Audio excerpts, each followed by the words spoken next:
Hai semua, selamat datang di channel Baca Saham.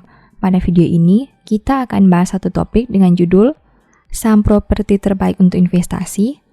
Untuk itu, simak video ini sampai habis ya, agar mendapat pemahaman yang utuh. Ada satu saham yang banyak di-request oleh para subscriber. Oleh karena itu, di video ini, Mimin akan coba bahas saham tersebut.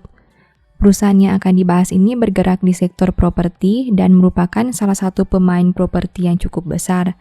Sahamnya juga sudah listing lebih dari 20 tahun di bursa, sehingga bisa dikatakan sebagai salah satu senior di pasar modal. Kita akan mengkaji lebih lanjut tentang perusahaan ini. Pembahasan akan dilakukan dari berbagai aspek dengan memperlihatkan kelebihan dan kekurangannya. Namun seperti biasa, materi yang disampaikan hanya dari sudut pandang pribadi dan bukan rekomendasi ya. Tidak ada jaminan pasti profit apabila Anda mengikuti isi video. Ingat, saham instrumen investasi yang punya potensi kerugian dan risiko selalu ditanggung Anda sendiri. Oke, mari kita langsung masuk ke dalam pembahasan.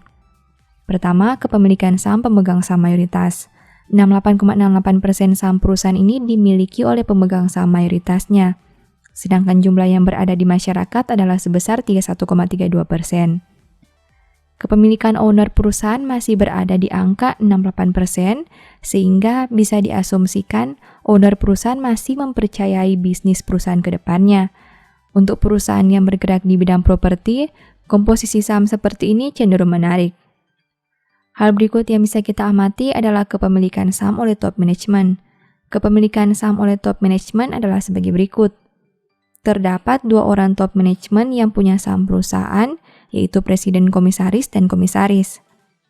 Kepemilikan saham terbesar oleh top management dipegang oleh presiden komisaris dengan jumlah 10,60 juta lembar atau 0,02%. Apabila dirupiahkan, dengan harga saham saat ini berkisar di angka 4,7 miliar. Angka yang tidak kecil tapi tidak juga terlalu besar untuk ukuran top management. Kedua, kinerja neraca keuangan. Poin berikut yang bisa kita lihat dari perusahaan ini adalah dari aspek neraca. Berikut ini rangkuman kinerja neraca perusahaan untuk tahun 2017 sampai 2020. Total aset perusahaan mengalami kenaikan sebanyak 13,27% dalam 4 tahun terakhir, dari yang awalnya berada di angka 23,36 triliun menjadi 26,46 triliun di tahun 2020. Sedangkan jika membandingkan dengan 1 tahun sebelumnya yang punya nominal 26,1 triliun, aset perusahaan mengalami kenaikan sebanyak 1,38%. Bagaimana dengan liabilitasnya? Hutang perusahaan mengalami penurunan sebanyak 16,18% dalam 4 tahun terakhir, dari yang awalnya berada di angka 10,57 triliun menjadi 8,86 triliun di tahun 2020. Sedangkan jika dibandingkan dengan 1 tahun sebelumnya yang punya nominal 8 triliun, liabilitas perusahaan mengalami kenaikan sebanyak 10,75%. Kesimpulannya, total aset dan liabilitas perusahaan masih mengalami peningkatan dalam 1 tahun terakhir, namun dalam 4 tahun terakhir, total liabilitasnya berkurang sebanyak 16,18%. Hal ini berarti meski terjadi kenaikan hutang di tahun 2020, namun angka tersebut masih lebih rendah dibandingkan tahun 2017. Ketiga, kinerja laba rugi. Sampai dengan tahun 2020, tercatat perusahaan mampu mencetak pendapatan usaha sebanyak 3,98 triliun. Angka tersebut mengalami penurunan sebanyak 30,42% dibandingkan tahun 2017 yang punya angka 5,72 triliun. Jika membandingkan dengan kinerja 1 tahun sebelumnya yang mampu mencetak penjualan 7,2 triliun, pendapatan perusahaan ini mengalami penurunan juga sebanyak 44,72%. Selain itu, perusahaan juga mencatat perolehan laba sebanyak 0,93 triliun di tahun 2020. Angka tersebut mengalami penurunan sebanyak 50,27% dibandingkan tahun 2017 yang punya nominal 1,87 triliun. Apabila membandingkan dengan kinerja 1 tahun sebelumnya yang menghasilkan laba 2,72 triliun, perolehan laba juga mengalami penurunan sebanyak 65,81%. Kesimpulannya, pendapatan dan laba perusahaan mengalami penurunan yang besar dalam 1 dan 4 tahun terakhir. Pertanyaannya, kenapa meski pendapatan hanya turun 44%, laba perusahaan turun hingga 65% di tahun 2020? Keempat, dividen yield. Dividen terakhir yang dibagi perusahaan adalah sebesar Rp7 pada tanggal 3 Juli 2019. Dengan menggunakan harga saham 452, dividen yield yang diberikan sekitar 1,55%. Kesimpulannya, untuk aspek dividen, perusahaan ini tidak menarik karena tidak rutin membagi dividen, khususnya untuk tahun 2020.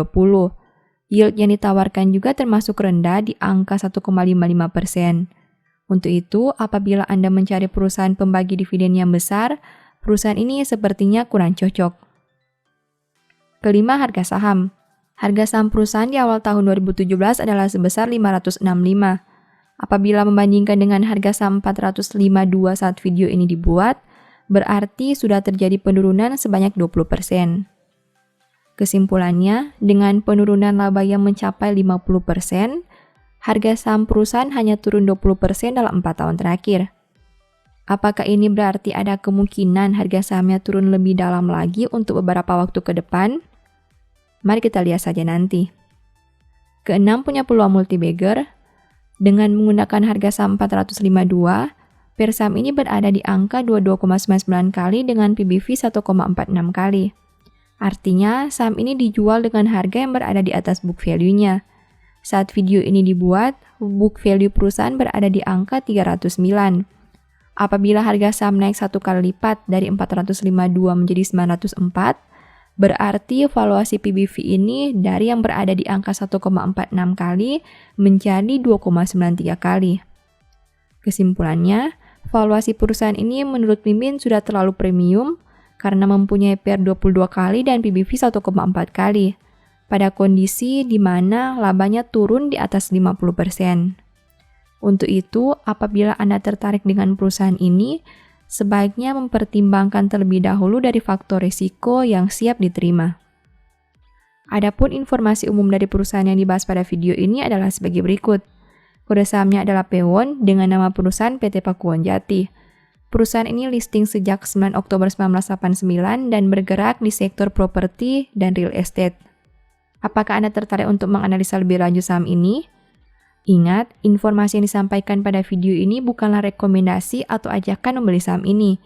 Mimin hanya membagikan analisa sederhana dari satu saham, namun keputusan jual beli tetap berada di tangan Anda sendiri. Demikian informasi pada video ini, semoga bisa memberi manfaat kepada kamu semua ya. Oh iya, saya mau menyampaikan bahwa sekarang Baca Saham punya 3 e-book tentang saham yang mungkin saja bisa berguna bagi kamu, yaitu Strategi Nabung Saham, Analysis Report, dan The Stock Market.